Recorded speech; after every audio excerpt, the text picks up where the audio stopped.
seguinte, a gente já falou de atividade física e eu comentei antes de passar esse VT que hoje a gente falaria de um assunto muito legal. Falamos no programa todos os dias a importância da atividade física e dos exercícios. É claro que é fundamental, isso todos os médicos dizem quando vem ao programa. Agora, você sabe quais são os problemas do excesso de atividade física? Quando a gente se torna viciado mesmo no exercício e acaba praticando muitas horas a mais do que o permitido, do que aquele limite, e deixando pouco intervalo para o corpo descansar? Alguns problemas podem surgir. É por isso que hoje a gente vai fazer uma pauta muito legal e vamos reunir aqui diferentes áreas para debater esse assunto. Quem vem pela primeira vez no Você Bonita é a Milena Nogueira. Deixa eu te cumprimentar. Seja bem-vinda. Tudo bem?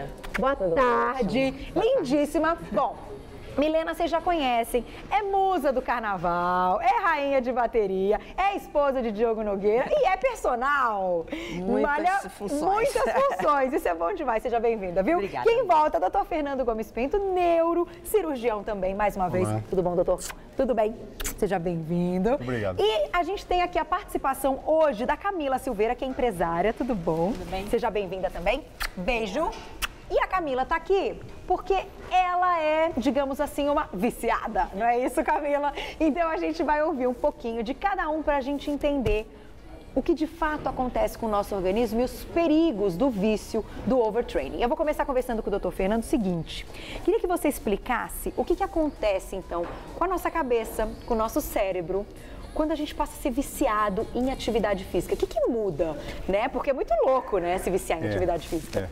Carol, o lado bom da atividade física a gente sempre discute, né? Do ponto de vista cerebral, quando você está fazendo uma atividade física que você gosta, que você tem prazer, existe o circuito de recompensa cerebral, no qual um neurotransmissor chamado dopamina entra em ação e sua vida fica legal. Outros hormônios são liberados, então, por exemplo, prolactina, que dá aquela sensação depois de tranquilidade. Você depois vai ter o sistema nervoso autônomo parasimpático, que está relacionado com um sono bom, uma digestão legal, entrando em ação. O que acontece? Muitas vezes as pessoas colocam como foco o corpo físico e às vezes exageram demais e não dão tempo de descanso necessário. Você vai mudar o seu corpo não durante a atividade física, mas durante o período de repouso. E muitas vezes acaba exagerando, indo um pouquinho além. E aí pode vir a insônia, a ansiedade, até depressão, lesões musculares, lesões ósseas, enfim. Agora, esse vício também está ligado ao que acontece aí, essas mudanças, né, no nosso cérebro, vamos supor, esses hormônios que são liberados e acaba sendo contínuo, a pessoa não percebe que está viciada? Um pouco sim, porque você tem a liberação de endorfina, isso te dá uma sensação de bem-estar, de analgesia, e a pessoa acaba buscando aquilo o tempo todo. Diferente de um usuário de droga, como se fosse uma droga ilícita, por exemplo, que ele pode aumentar cada vez mais a dose, pode até morrer de... Enfim, né? Na atividade física isso não acontece, tem um limite do qual o cérebro acaba funcionando. Entendi. Então muitas vezes você acaba exagerando com o corpo físico que vai obedecer o seu comando e isso vai trazer consequências. E a gente vai falar já das consequências, vocês estão vendo as imagens aí. Não dá para exagerar. Agora, eu quero ouvir a opinião de personal. Milena, quando a gente fala desse excesso de atividade física, você como personal pode já ter passado por essa experiência com um aluno, né? Já passei. Já passou de perceber, porque eu acho que quem está de fora é que percebe essa situação. Às vezes a pessoa está ali, né, como o doutor falou, viciado, está liberando endorfina e nem se liga que está indo em excesso. Qual é o limite, então, para essa malhação ser saudável? É o limite de cada um, né? O corpo é particular de cada um. Então, assim, no caso, essa pessoa que eu trabalhei, essa minha aluna, ela veio de um overtraining pra mim. Ah, entendi. Então, ela tinha o treinador dela e nos outros dias onde ela não deveria estar treinando, deveria estar fazendo um cardio leve, ela fazia por conta dela séries, assim, na musculação. Sem ele? Sem ele. Sem ele saber, inclusive, até que chegou ao ponto do overtraining. Então, e aí, o que ela teve? Causou uma lesão no quadril, lesão esta que ela carrega, acho que eternamente. E aí ela teve que parar um bom tempo e aí nós começamos a trabalhar. Então eu indiquei para ela 3 dias na semana comigo e os outros dias da semana, inclusive finais de semana, porque ela também na época treinava, eu indiquei o repouso e massagens também.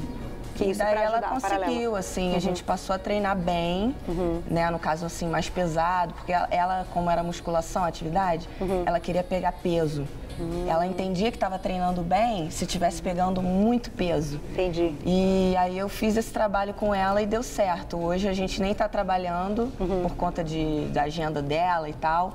Mas eu sei que ela continua fazendo, só que de uma forma tranquila, saudável. Tá, isso é muito importante. Agora, já que a gente está falando de um exemplo, né, que isso aconteceu com uma aluna, a Camila está aqui para contar. Você é viciada? Você malha todo dia? Todo dia. Só não domingo. Tá, o domingo, pelo menos. Vamos dormir um pouquinho mais o domingo? Domingo eu me permito, mas o resto da semana... Todo dia. Todo dia. Vamos fazer o seguinte, pedido da minha diretora, você pode levantar pra gente mostrar o corpão de quem malha todo dia. O que você faz, Camila? Ó, gente, ela é sarada, retinha, eu tô vendo aqui.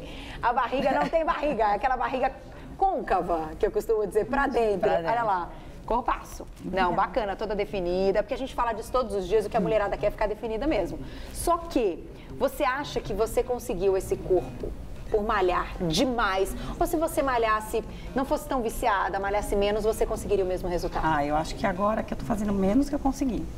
Então pode ficar à vontade, Camila. Agora você diminuiu, então você percebeu que estava acontecendo o overtraining. Arrebentando todo. O que você sentiu? O que você teve? Assim, na verdade eu fazia demais, eu ia 2 vezes no dia na academia, então ia de manhã e à noite. Você tá brincando? Tipo, eu dava, sei lá, 4, 5 horas de ginástica por dia. Caramba! Nossa, comia muito pouco. Então, assim, eu não formava músculo, não formava nada. Entendi. Eu era muito mais magra, mas era magra e esquálida. Entendi. Então, assim, agora eu sinto que, assim, eu me sinto melhor, eu ganhei massa muscular. Mas, assim, eu tô comendo melhor, enfim, eu vou uma vez pra academia, mas eu tenho que ir pelo menos todo dia. Tá. Eu não me permito faltar. Entendi. Entendeu? Eu vou, assim, se estiver doente, você tem que ir? Tem. Nem que você faça um pouco menos. Dentro do... E quantas horas você faz hoje de exercício? Hoje eu faço umas 2, 2h30. Vocês viram que não é tão menos assim, é bastante. Agora sim, qual que é o seu objetivo hoje? O que você notou de mudança? Então, você mostrou que no seu corpo você estava muito magra, agora você conseguiu o músculo. Mas esse era o seu objetivo desde o início? No início não, eu queria ficar magrinha só. Agora eu quero, tipo, ganhar massa magra, um pouquinho mais, chega. Mais. Agora você quer manter essa massa magra? Manter. E fazendo o que você está fazendo, você acha que tá legal? A única coisa que eu não gosto com o aeróbico, quando eu percebo que, tipo, a musculação às vezes acaba prejudicando o aeróbico. Você não consegue render muito, você fica mais pesada, consequentemente você acaba rendendo menos. E até eu tô meio querendo agora voltar um pouco a fazer mais, porque eu me sinto bem. Aí entra aquilo que ele falou. Então, quando você vai pra academia, você se sente muito bem. Você volta e fala, tô outra. Mas eu tenho que fazer bem feito. O dia que eu faço mais ou menos, tipo, hoje eu treinei mais ou menos. Eu tô culpada. Tanto que a pessoa que monta treino pra mim, sempre montou, eu falei pra ele, eu tô me sentindo mal porque eu treinei mal. Ele não tava lá, ele sempre periodiza tudo, tipo, ele faz periodizações e eu vou fazendo. Daí ele falou, Camila, para. Entendeu? Para, que tá tudo bem. Doutor, o que acontece com a Camila? Mas você vê que é interessante o papel importante do personal, do professor, na verdade, nessa situação, balancear. Então, reconhece que é uma aluna que tem potencial, a gente até conversou, talvez ela pudesse ser maratonista, triatleta e tudo, porque além disso ela tem, né, um esporte de alto. Mais radical. Tem aquele outro aluno que, se é overtraining, over seria demais, seria less training, under training. Que você ligar e pedir, vem. Eu treino numa academia super bacana perto de casa em Pena, chamada Concept. Lá tem a Clau, tem o Henrique, tem o Ale, que cuidam. E muitas vezes é assim, eu falo, pessoal, não tenho tempo, tem que operar tudo. Pessoal, 30 minutos é o período para a gente conseguir fazer o trabalho. Enfim, mas vai balanceando. Mas certamente tem outros alunos lá que se dedicam demais e a ideia é pega menos para não machucar a articulação, para repousar, para conseguir atingir seu objetivo numa boa. Quando a pessoa treina demais, existe até a tendência do sistema imunológico ficar mais baixo. E com isso, ficar doente toda hora. Ficar gripado, dor de garganta, enfim, não é legal. Não é, e aí a cabeça nem deve funcionar, porque aí você fica doente e não tem como ir. Né? E aí vira uma neurose total, eu Agora acho. É importante isso que ela falou, ter uma pessoa, que nem ela falou daquele caso, eu tive essa pessoa, o Marcelo, que ele me ajudou muito nessa parte de eu focar, assim, ter uma musculação e tentar fazer uma coisa mais saudável, menos patológica, digamos. Entendeu? Então ele puxa para esse lado. Acho que é legal você ter uma orientação. Tem que ter, né? Eu acho muito importante. Eu acho que em termos de história, uma coisa legal da gente falar. Na época antiga, no Império Romano, os soldados marchavam demais. E acho que a primeira descrição foi a fratura do quinto metatarso, de tanto que os soldados faziam essa movimentação repetitiva. Olha que interessante. Então isso já é reconhecido desde o passado, na verdade. Né? E olha, gente, o excesso, vocês viram, não traz o resultado esperado que você pode comprovar. Eu vou fazer o seguinte, eu vou dar um recadinho, na volta eu vou deixar uma pergunta para você, doutor. Que é a seguinte, ela disse que ela está se sentindo culpada, que hoje o treino não foi tão bacana, que ela está culpada. O que está acontecendo? O que rola na cabeça dela nesse momento? Por que ela sente essa culpa? Mas você me responde daqui a pouquinho, tá bom?